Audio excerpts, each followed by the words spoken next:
para a leitura do verso 7. É a leitura, o versículo inicial daquilo que desejamos expor nessa noite, para falar sobre o tema rompendo os grilhões da ansiedade.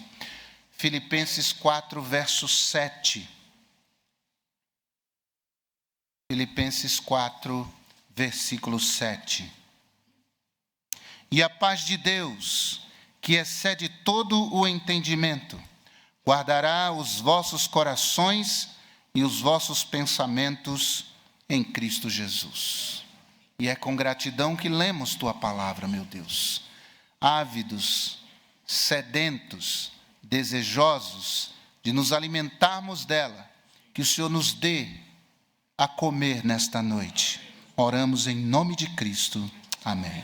Assente-se, por favor.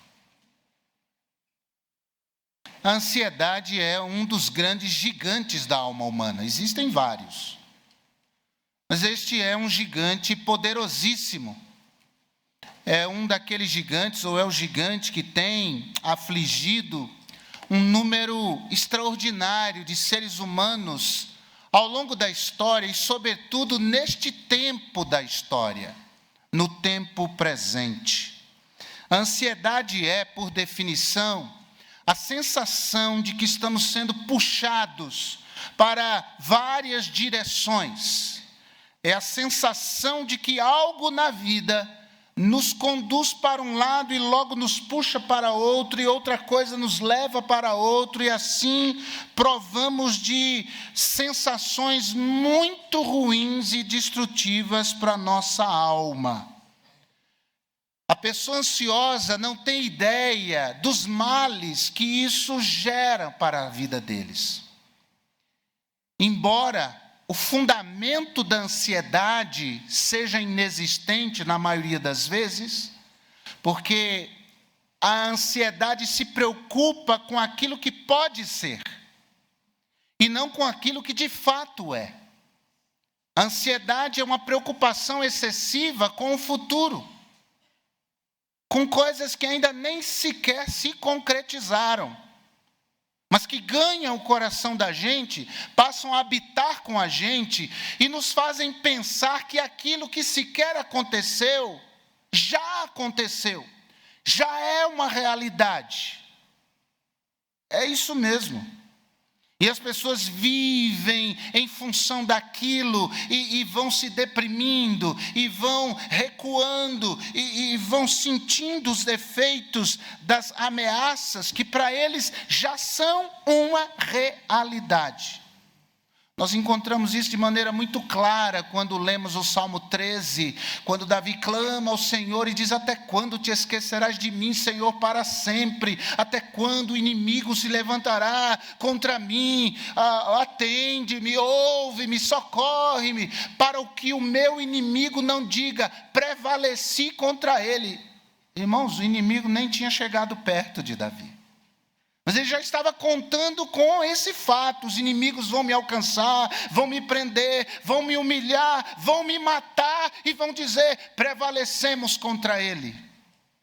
Problemas imaginários, fontes imaginárias, fontes alimentadoras da nossa ansiedade. E duas possibilidades podem decorrer dessa ansiedade no coração da gente. Primeiro, a paralisia diante daquilo que de inesperado aconteceu, a perda de um emprego. Então nos sentimos travados quanto ao futuro, quanto ao que possa nos suceder, quanto ao que possa nos acontecer. Há outras pessoas que podem provar de um descontrole. Mexe com o intestino, mexe com a pressão, dor de cabeça, insônia. A pessoa começa a ver a sua ansiedade se somatizar. Aquela coisa imaginária se somatiza. E o corpo sofre os efeitos disso. Quanta gente em nossos dias sofre esse tipo de coisa. Doenças de fundo eminentemente emocionais. O apóstolo Paulo, ao escrever a carta aos Filipenses, estava preso, irmãos. Preso em uma cela na cidade de Roma. E aguardando uma sentença. Alguém iria definir o destino de Paulo. Alguém haveria de definir se Paulo seria decapitado ou não. Isso não estava sob o controle de Paulo. Não estava sob o seu poder. Ele não tinha como administrar essa situação por não ter controle sobre ela. Mas ele não se deixa abater, não se deixa dominar, não se deixa prender, não se deixa vencer por qualquer sensação que o leve a provar dessa intensa ansiedade. Antes, ele escreve aos Colossenses dizendo: não andeis ansiosos ou inquietos por coisa alguma. Verso 6. Não andem preocupados, não andem inquietos, não andem ansiosos. Esse homem tem toda a autoridade para falar a qualquer pessoa: você não precisa ser ansioso. Em nome de Jesus, eu quero lhe dizer, a ansiedade não precisa, ela não tem autoridade para ser senhora da sua vida. Você não precisa ser ansioso. Há em Deus um caminho para você afastar qualquer fonte alimentadora de ansiedade na sua vida e viver a paz do Senhor que vai além de todo o entendimento.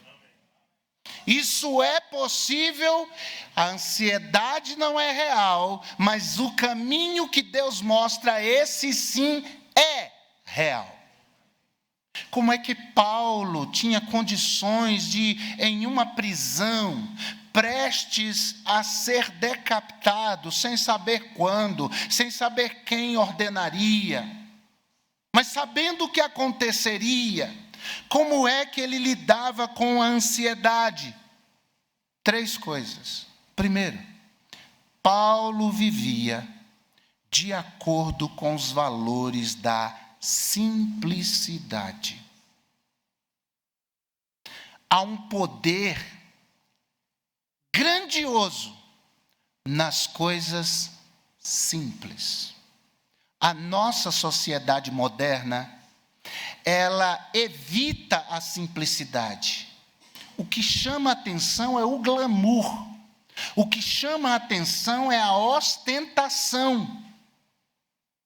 Pessoas são colocadas num patamar de pessoas felizes e realizadas a partir desta vida cheia de adereços que ela vai amealhando ao longo do tempo. Mas para Paulo, a simplicidade era o antídoto contra a ansiedade. A ponto de ele dizer no verso 19: o meu Deus, segundo as suas riquezas, suprirá todas as vossas necessidades em glória por Cristo Jesus. É como se Paulo dissesse: é possível viver de necessidades supridas e assim ficar livre de ansiedade. É possível enxugar a vida. É possível tirar da vida expectativas irreais. É possível tirar da vida expectativas de coisas, irmãos, que não nos acrescentarão nada, muito pelo contrário, podem gerar em nós mais trabalho, porque quanto mais se tem, mais preocupação, mais trabalho a pessoa tem para administrar tudo. Viva, busque viver uma vida simples. Simplifique a sua vida. Agora imagina que Deus chegasse a você hoje e lhe desse uma folha em branco e um lápis e dissesse o seguinte para você: escreva nessa folha tudo aquilo que você necessita para ter uma vida digna. Escreva. O que você escreveria? O que você de fato necessita para ter uma vida digna. Vamos pensar diferente. Vamos supor que Deus desse a mesma folha em branco para você e pedisse para você escrever tudo o que você deseja na vida. Aí é diferente, né? Tudo o que você deseja para ter uma vida satisfatória. Qual das duas listas seria maior? A lista daquilo que você precisa para ter uma vida digna? Ou aquilo que você deseja para ter uma vida extraordinária? Certamente a lista de desejos será maior. E desejo é desejo. Desejo é uma aspiração. É um sonho. E a pessoa sonhando, aspirando, almejando, desejando. E o combustível da ansiedade vai se acumulando nesses corações. Simplificando a nossa vida, nós perceberíamos que muito da nossa ansiedade e até falta de alegria para a vida não tem sentido. Nós andamos ansiosos em razão de muitas faltas que não justificam de maneira alguma a perda do nosso prazer e alegria de viver. Ou a nossa dignidade como servos, servas, como filhos de Deus. Muitas vezes nós somos apanhados pela cultura do desejo. E nesses tempos de rede social, nesses tempos de youtubers, de influencers, eles ostentam coisas, irmãos. Tudo aquilo é permuta, ele não comprou nada daquilo. Ele usa aquilo para as pessoas verem e comprarem. Ele se torna uma propaganda viva, uma propaganda ambulante de determinados produtos. E ele expõe isso, ele ostenta, ele mostra tudo aquilo. Irmãos, isso tem levado gente ao suicídio. Mas como pode uma pessoa ser muito fraca de cabeça, dar lugar à ansiedade no teu coração e você vai viver inquieto, não dorme direito, não trabalha direito, não se relaciona com as pessoas direito. É um coração acelerado, ansioso, cheio de desejo, cheio de ambição. Essas coisas patrocinam uma vida ansiosa. Se você for honesto, você conseguiria viver com muito menos do que você vive. Você poderia ter um carro mais simples. Ele te levaria ao mesmo lugar. Você poderia ter um celular mais simples, menos caro. Porque no fundo, o celular é para a gente ligar para alguém e receber a mensagem. Se você pode ter um celular último tipo, não tem problema nenhum. É que a maioria das pessoas não pode. Elas precisam ter. E elas sacrificam coisas tão importantes de sua vida para conseguirem aquilo.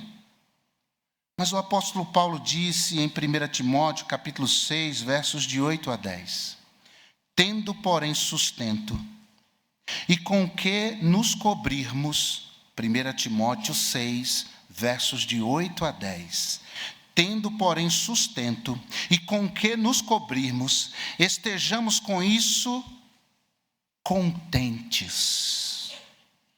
Mas os que querem ser ricos caem na tentação e em laço e em muitas concupiscências loucas e nocivas que submergem os homens na perdição e ruína, porque o amor ao dinheiro é a raiz de toda espécie de males, e nessa cobiça alguns se desviaram da fé e se traspassaram a si mesmos com muitas dores.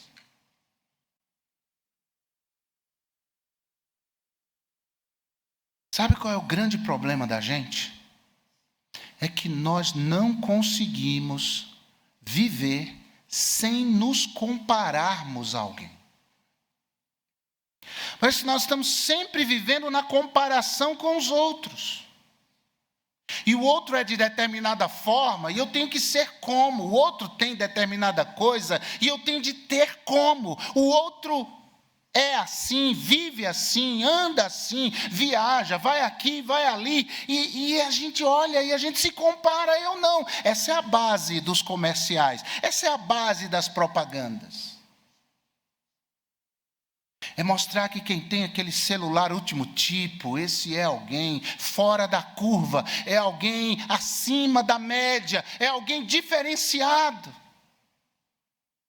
E nós somos muitas vezes engodados, enganados, enredados por isso. E passamos a pensar, a minha vida é uma vida muito triste mesmo. Olha a vida dele. Fulano de tal trocou de mulher, outra mulher. E essas pessoas são tidas como heróis. É o cantor que já casou mais de 10 vezes. Esse acredita em casamento, hein? Eu prefiro a palavra de Deus através de Agur nos provérbios. Afasta de mim a vaidade e a palavra mentirosa. Não me deis nem a pobreza nem a riqueza. Mantém-me do pão da minha porção de costume. Isso é uma vida digna. A maioria de nós tem uma vida digna. A gente abre a geladeira e tem o que comer. A gente abre o guarda-roupa e tem o que vestir. Nós pegamos o ônibus para ir trabalhar, mas nós temos um emprego. A maioria de nós possui uma vida digna, mas a maioria de nós não enxerga assim. Acorda de manhã na segunda, que droga que é segunda-feira, tenho que ir trabalhar, meu Deus do céu. Naquele ônibus tem alguém ali dizendo, meu Deus, abre uma porta para mim, Senhor. As contas estão atrasadas em casa, a comida está acabando. Paulo vencia a ansiedade crendo que Deus supriria as suas necessidades. E suprindo as suas necessidades, ele viveria uma vida digna. Eu não estou aqui fazendo apologia da pobreza, você entende? Se Deus lhe deu, amém, glória a Deus. Mas não faça disso um fim em si mesmo. No dia em que dinheiro se tornar a razão da sua vida, comece a dar dinheiro para as pessoas. Vê um doente lá, dá um dinheiro, faz uma visita e põe uma coisa no bolso do parente dele, diz é para ajudar. Faz assim, em nome de Jesus. Foram entregar o gás na sua casa, você abasteceu o carro, põe a mão no bolso e abençoa alguém. Você estará dizendo para o dinheiro, você não é o Senhor da minha vida. Eu mando em você, eu tenho você, você não me tem. Você não é meu dono, você não é meu Senhor. Eu tenho um Senhor que fez os céus e a terra, Ele é dono de tudo. E se você acha que eu não faço isso, Deus está aqui e eu não minto. Segundo, Paulo vivia de acordo não só com os valores da simplicidade, mas também com os valores do contentamento.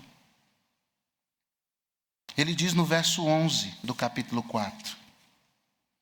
Não digo isto por necessidade, porque já aprendi a contentar-me com o que tenho.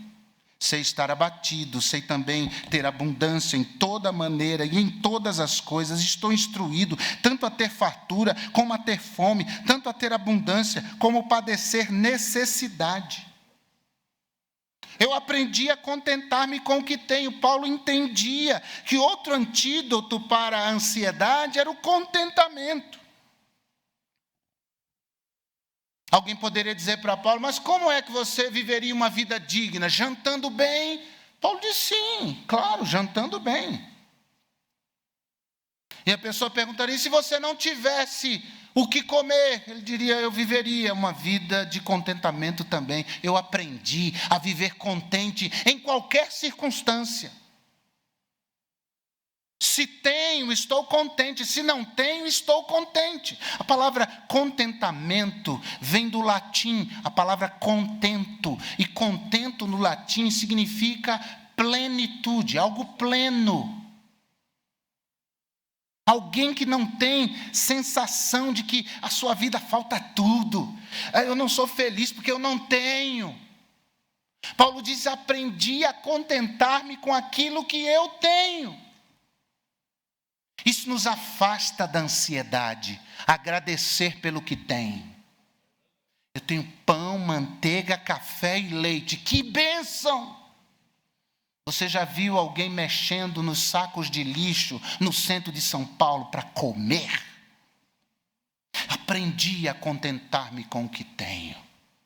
Geralmente são os filhos que fazem isso. Mas só tem isso para comer? Mas não tem outra coisa não? Nós estamos comendo fígado a semana toda. Ah, mas fígado é horrível, com fome. O tempero da comida é a fome. Acaba, come até...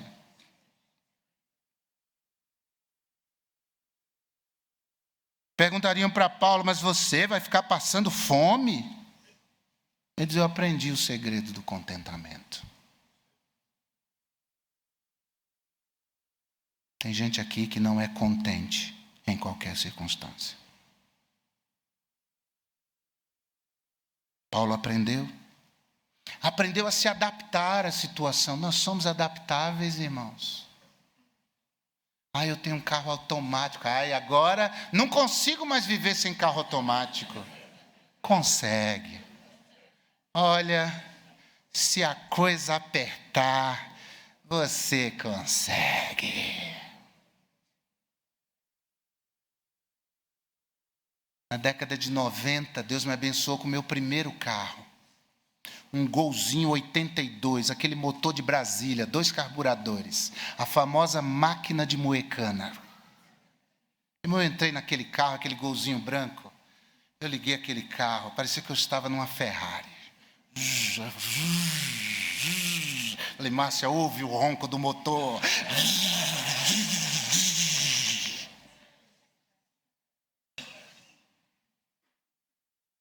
Agradeço a Deus por aquele carro. Socorri muita gente, levei mulher para ter filho naquele carro, muita mulher grávida. O pessoal já da igreja já brincava lá em Santo André. Pastor, a ambulância trabalhou essa semana. Branquinha, só faltava a cruzinha vermelha.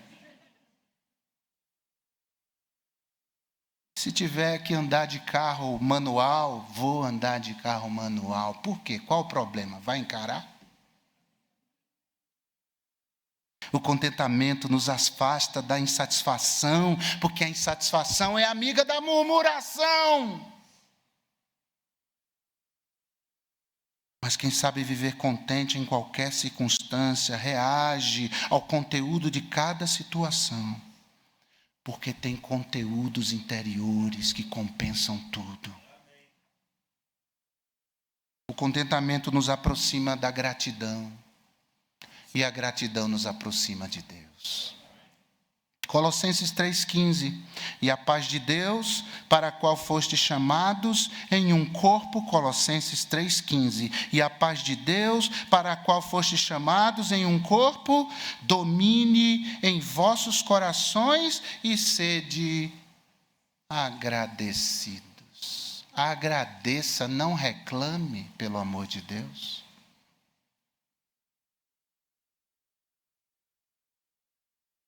Mas Paulo venceu a ansiedade, não só vivendo de acordo com os valores da simplicidade e do contentamento, mas por fim, Ele vencia a ansiedade naquela prisão em Roma, porque vivia de acordo com os valores da integridade. E para ele a integridade era também um antídoto para a ansiedade. Versículo 9 de Filipenses capítulo 4. O que também aprendeste e recebeste e ouvistes e vistes em mim, isso fazei, e o Deus de paz será convosco. Ele não dizia, faça o que eu digo, mas não faça o que eu faço. Ele tinha autoridade para falar. Eu aprendi a viver contente em qualquer circunstância, porque o meu Deus, segundo as suas riquezas, suprirá todas as necessidades em glória por Cristo Jesus. Eu vivo isso. Então, o que vocês têm visto em mim, o que vocês têm aprendido, o que vocês têm ouvido de mim, façam. Porque o Deus de paz que é comigo aqui nessa prisão fétida, é o Deus de paz que será com vocês também. Se você está debaixo de ansiedade, não busque atalhos, não. Busque a Deus. Busque a Deus. Não tente dar jeitinhos para suprir essa falta, essa ausência, para ser a pessoa descolada, para ser a pessoa extraordinária, vivendo uma vida extraordinária. Você quer uma vida extraordinária? Vai para Hollywood. Vai fazer filme. Que a vida real é absolutamente ordinária. É absolutamente comum. A vida é pão com manteiga, é cuscuz com ovo. A vida é isso. Ontem nós estávamos lá em Guarulhos, irmãos, e pessoas que estavam lá, estão aqui, elas sabem o que eu estou dizendo. Pessoas numa situação deplorável, e chegavam lá para cortar um cabelo. Teve um senhor que há 6 meses não cortava o cabelo. Entre comer e cortar o cabelo, ele preferia comer.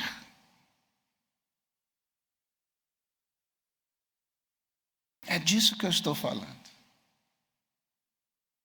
E o crente, por definição, filho de Deus, ele tem que ser grato. Ele tem que viver uma vida digna, porém simples. E ele tem que viver contente em qualquer circunstância. Busque a Deus.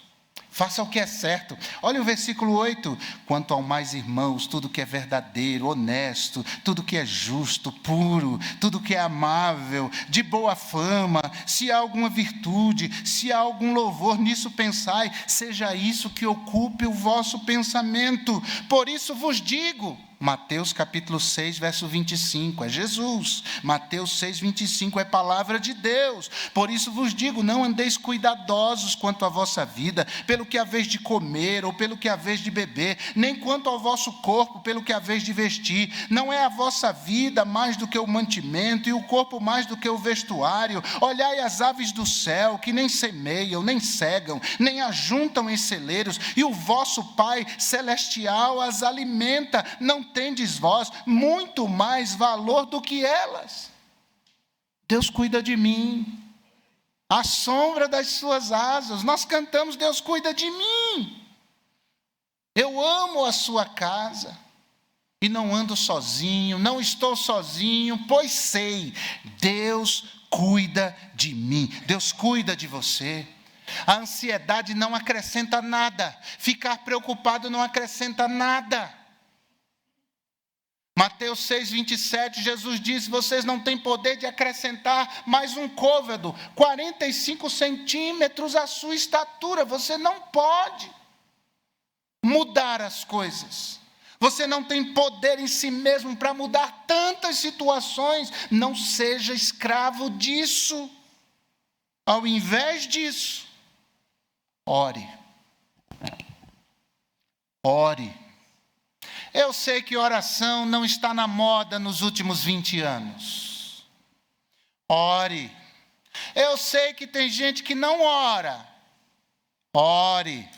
Eu sei que o culto de oração em muitas igrejas é uma meia dúzia de 2 ou 3. Graças a Deus que aqui na nossa igreja nós passamos do 100 na maioria das quartas-feiras, mas poderíamos ter 150 com tranquilidade se algumas pessoas entendessem que de fato a oração muda as coisas. Se elas crescem que a oração muda as coisas, então seria diferente. Mas nós não vivemos debaixo de leis de conquista, irmãos. Nós vivemos debaixo da lei da dádiva. E o nosso irmão Tiago muito bem nos ensinou, capítulo 4, versículo 1 e 2, de onde vêm as guerras, as pelejas entre vós. Tiago 4, 1.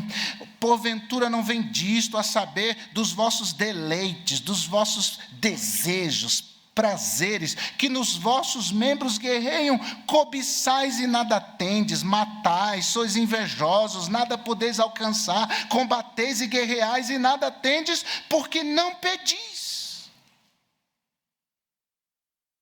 Mas Filipenses 4:6, Paulo diz: não estejais inquietos por coisa alguma, antes as vossas petições sejam em tudo conhecidas diante de Deus pela oração e súplica, com ação de graças vá orar. Está ansioso? Ore. Mas pastor, eu orei e a ansiedade continua, ore de novo. Não é oração na fila do banco, meu Deus me livra da ansiedade, não é essa oração.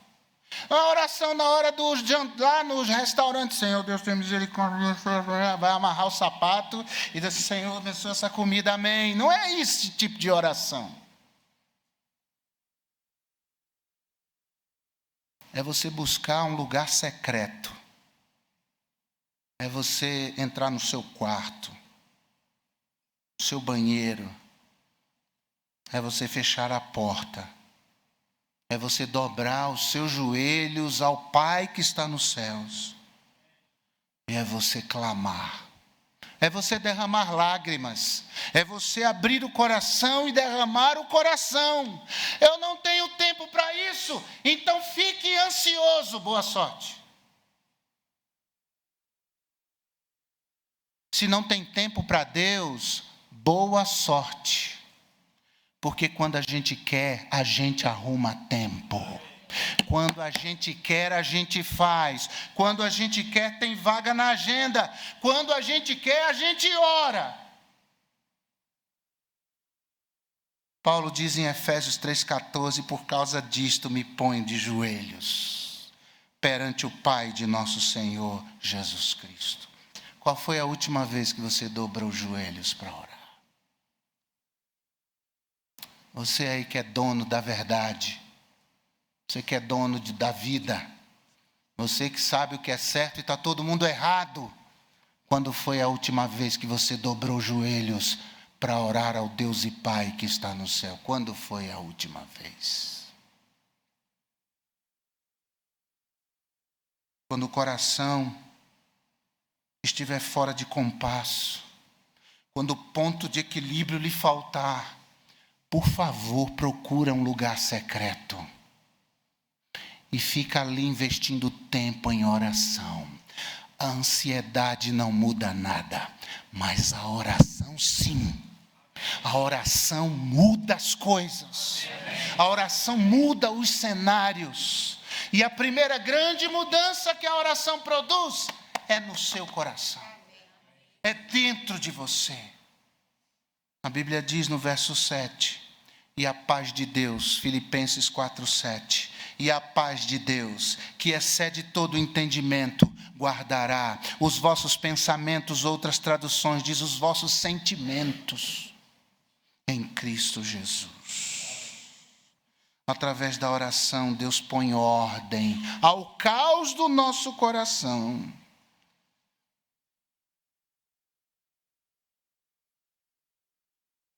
No silêncio do quarto secreto, Deus nos ouve. Mas tu, quando orares, entra no teu aposento e, fechando a tua porta, ora ao teu Pai que está em secreto, e teu Pai que vem em secreto te recompensará publicamente. É por isso que a você que está ansioso, eu quero convidar a dobrar os joelhos, sem pressa, e clamar ao Deus e Pai, que lhe vê em secreto. E Jesus nos diz assim: talvez te recompensará. Eu me agarro às palavras de Jesus, que não mente, que não falha, o Deus que é todo verdade, que diz: se você fizer isso, o teu Pai que te vê em secreto te recompensará. Você sai daquele quarto, quantas vezes, meu Deus, o Senhor sabe, quantas vezes. Peso foi embora. Quantas vezes? Me lembro de ir visitar uma senhora na outra igreja, o marido preso, ameaçado de morte na cadeia. Presídio Adriano Marrei, passamos na frente dele ontem, indo lá para o trabalho, o Impacto em Guarulhos. Irmãos, nós dobramos os joelhos na casa daquela senhora, colocamos o rosto no chão e oramos ali, eu não sei por quanto tempo, quantos minutos foram, chorando e clamando pela vida daquele homem. Deus estava socorrendo aquele homem na prisão. E no outro dia eu fui lá levar uma televisão para ele, no presídio. E ele me recebeu lá, perdão, não me recebeu. Eu entreguei e tive a notícia que ele, não, a televisão vai chegar a ele. Tudo bem, assinei lá, então está vivo. Deus poupou a vida daquele homem duro de coração para as coisas de Deus, mas que foi amolecendo à medida em que via que a sua esposa orava por ele.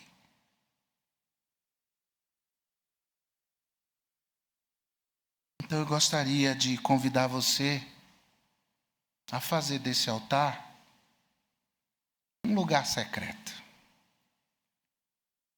Convidar você para chegar à frente e colocar nas mãos de Deus aquilo que rouba a sua paz. E pedir que Ele encha o seu coração da paz dEle. Pastor, e se a angústia do meu coração não sair? Você vai chegar em casa, vai entrar no seu quarto, dobrar os seus joelhos e vai orar. E se não acabar o sentimento, você vai orar de novo. Orar de novo e de novo e de novo. Até que a paz do Senhor encha o seu coração. Você possa sair desse quarto dizendo: como é bom poder, aos pés da cruz, depositar este meu fardo pesado e árduo de carregar. E não ter de andar ansioso de nada senão a Deus tudo levar em grata e súplice oração. E a paz de Deus então, mente e coração guardará em Cristo Jesus. Como é bom poder aos pés da cruz depositar. E que seja assim para a glória do Senhor. Você podia orar comigo agora. Você não tem razão, você não tem motivo para ficar ansioso.